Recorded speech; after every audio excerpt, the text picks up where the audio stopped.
Welcome to the Great White Brotherhood YouTube channel.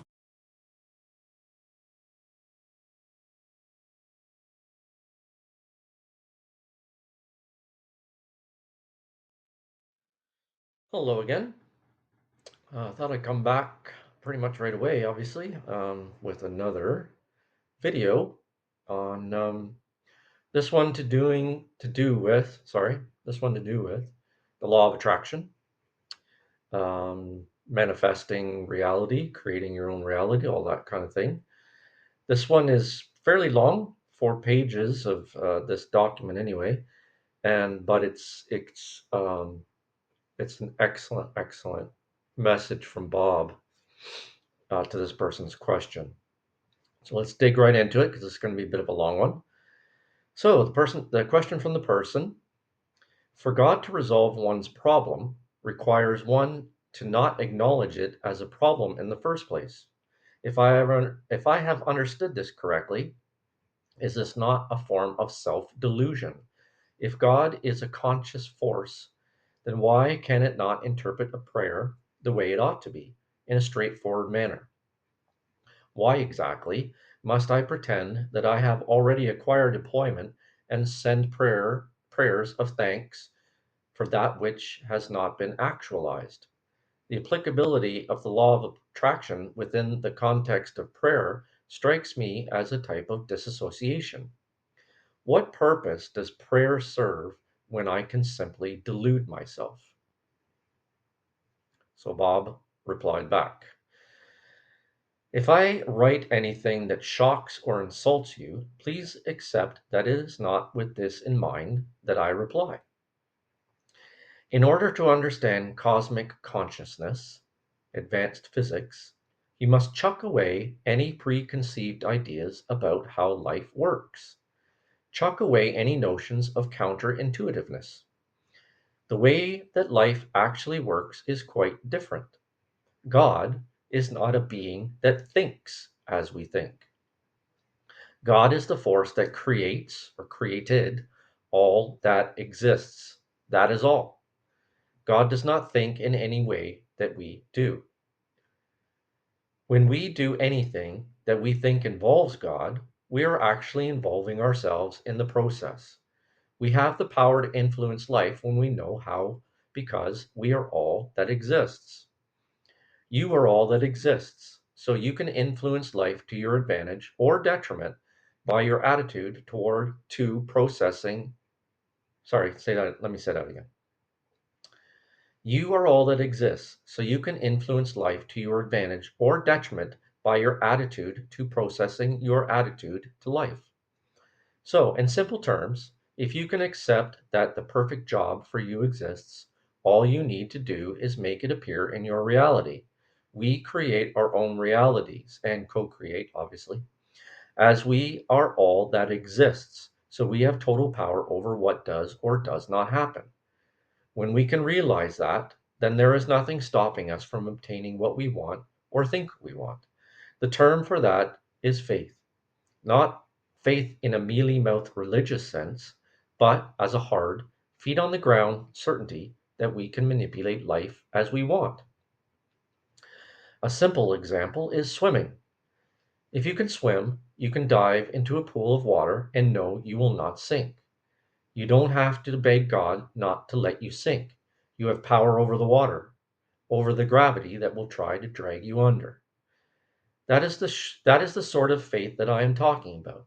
The certainty that you have control over every aspect of your life. I gave you a technique, excuse me. I gave you a technique for making it work, a beginner's technique. Once a person advances in cosmic knowledge, he doesn't have to pray at all for anything. He decides what he wants. He decides that he wants something, and because he has total control over life, he makes it appear. I'll just skip back quickly to saying when Bob said, I gave you a technique for making it work, a beginner's technique, he's talking about um, the meditation video. And also, there's a lesson on how to properly pray. I'll come back again. So, once a person advances in cosmic knowledge, He doesn't have to pray at all for anything. That would be a bit more advanced. He decides that he wants something, and because he has total control over life, he makes it appear. Of course, when one gets to that point, one never asks for anything personally because the person already knows that God is going to give him all he needs.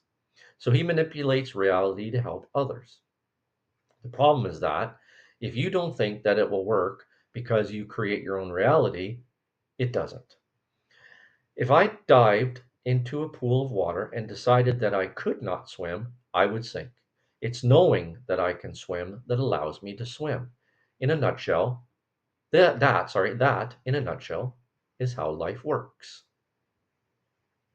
You need to believe, to know with every fiber of your being that you have total control over your life and that you can do anything within reason that you want and it will happen. It happens to the degree that you know that it will. That is faith. And the person asked a follow up question or comment. Your explanation appears to closely align with the deistic or a deistic understanding of God. I don't understand really the word of deistic. A non personal version of a deity.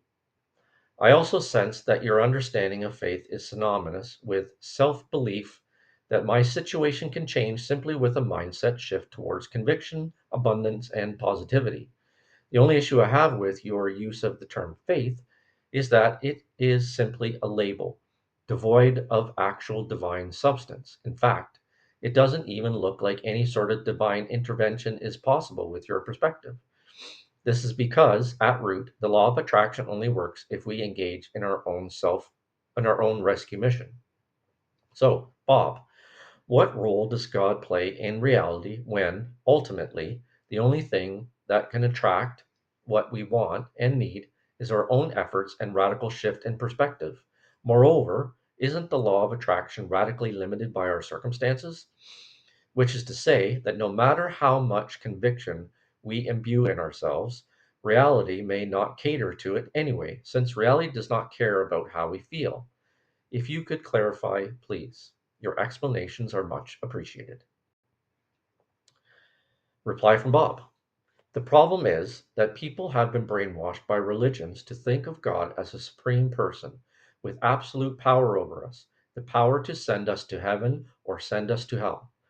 That we need priests or pastors, call them what you will, to intercede with God on our behalf because us little people do not have a direct contact with God. We must constantly be terrified of doing a wrong action or God will condemn us without hesitation. You understand the point I am making, I am sure. All that is not true at all. In fact, all religions are archon inventions designed to create fear. Fear is sustenance for archons. It is a great mistake to think of God in that fashion. Certainly, I have the greatest respect for God, and I thank Him every morning for what He will send me, and I thank Him every night for what I have received. I work with God to help people, but I do not fear God, nor do I see Him as a being who can choose to send me blessings or withhold them for some whim that He might have. God is the power behind all that exists. If it was not for God, nothing would exist, and we would not be here discussing the pros and cons of Him, it. But we need to understand some very important things. All that exists is God manifesting Himself as people, animal, plants, earth, planets, galaxies, and so on. Further, there is not a multitude of manifestations of God. All that exists is one unique concept we call God. So, you are God pretending to be you. I am God pretending to be me. All animals, plants, planets, and everything else is this one unique God pretending to be those things. When you look around, all that you see is this one unique God pretending or presenting himself as those things in order to gain experience. God needs to learn, so he sends all those things out with the instruction to return all that knowledge and experience back to him. I think that even the Bible mentions it. Now, Here's a very, very important part, okay? But this desire to learn is not in any way associated with the desire that we might have to learn, okay? God does not have any human-like attributes at all.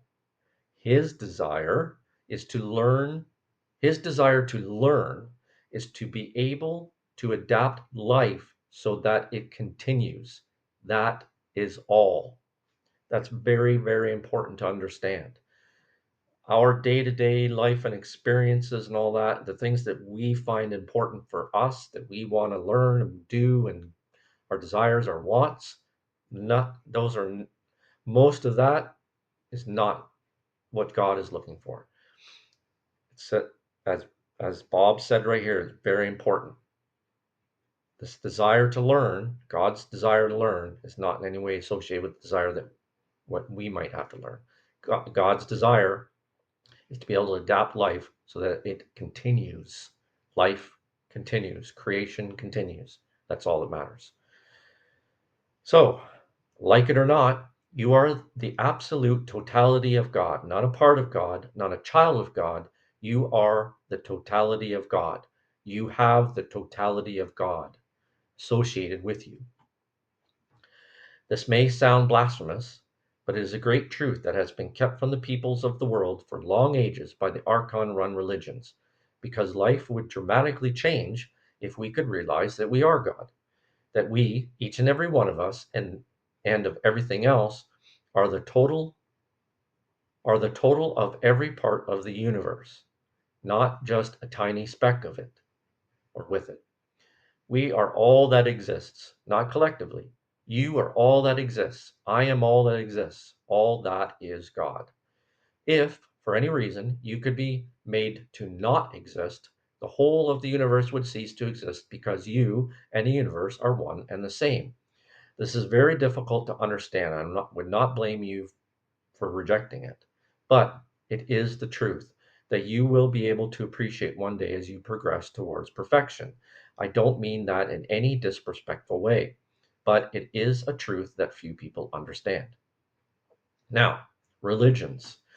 By their very nature, religions divide people. One person is a Christian, another is a Muslim, another a Buddhist, and so on. Each religion extols the virtue of their religion and calls it the one true religion. Religious wars have been going on for centuries. Religions, as I said, are an archon invention designed to separate people. Now, here is the important bit. If you take something and separate it into bits and pieces, it no longer exists as a unity. A flower would no longer be a flower if it was ripped to shreds. So, by its very nature, religion is a negative concept. We can even call it evil, because to try to divide and separate God is evil. What I am saying to you is positive. You and I are one. We and other people are one. We are just one entity. That is the ultimate coming together concept. Thus, it is positive, the opposite of evil. Now, lastly, as we are all that exists, there is nothing stopping us from having what we want, but there is. We incarnated with a life plan that pushes us in a certain direction. This automatically limits what we are likely to attract towards us. Then we have our higher self, our personal aspect of God, the bit that I was describing at such length above, which will control what you have or don't have. So, the trick is to realize that we can attract things towards us, but we need the wisdom to work with our life plan and with our higher self. That trinity, the desire to have things, life plans, and higher self, if put together sensibly, will take us forward in a way that will give us a happy and satisfying life. I apologize for the length of this answer, but I could not condense it more than that. No apologies necessary, Bob. That was an excellent, excellent description of how life works. I 100% wholeheartedly agree with what Bob said here. And I think if everybody could understand that we can all achieve As he put it here, a happy and satisfying life. You may not get everything you want. I guess as the song goes, you always get what you need. But we do have control over many things in our life. Yes, we co-create. Sometimes that co-creation can be productive, but all that is short term in most cases. I mean, short term could still be months, if not years. But eventually, if you follow this message, if you stay true to faith that God will look after you, your higher self, stick with the prayers, the meditations, and helping others, as the Great White Brotherhood say over and over and over and over and over again. It is true, and that's why they kept repeating it, especially in the first book, over and over and over. Didn't take long to realize, obviously, they're, repeating this endlessly because that is important.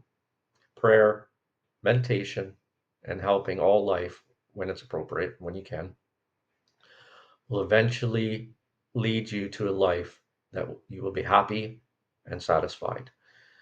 Okay, so I hope you liked this video and this message and video. And if you have any questions or comments about this, please, leave comments. I know it's not straightforward, and it may seem like, that's nice pie in the sky stuff, but um, I swear from my own personal experience that this is true.